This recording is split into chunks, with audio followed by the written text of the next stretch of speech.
fageessina hubadhu yaa obboleetti dhiiraa milkiin rabbiin siif kaa'e kunoo harka kee jira qabattee irra deemnaan karaa nabii diriira qopheessitu ilmaan yaa haadha durbaa dhiira ilmaan kee karumatee bobbaaftee irra hiriira hawaasa ta'e gataa jira manaa gaarii tolfamnaanii.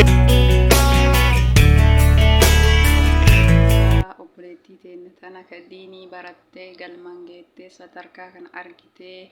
gammadde nu gammachiifte yaa rabbi nullee horras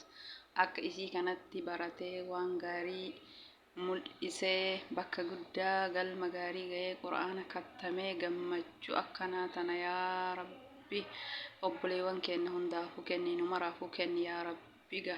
bakka nu ga'ee nullee akkuma isii kanatti rabbiin yaada muraada nu ta'e galmaan nu haa ga'u isirraa fakkeenya fudhannee diinii keenya sirriitti haa barannu isiniin jedha obboleewwan tiyyaa yaa dhiiraa yaa dubartii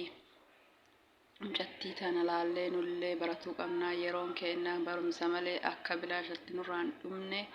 nama waa barate wayyaa nama akkanuma yeroon bilaash irraa dhumatte rabbiin nun taasisinii warra waan gaarii barate waan gaarii mul'isee bakka guddaa ga'ee mul'atu rabbiin nu haa taasisu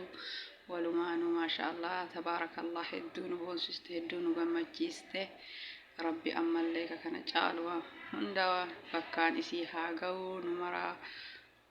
warra kana rabbiin nu haa taasisu inshaallah.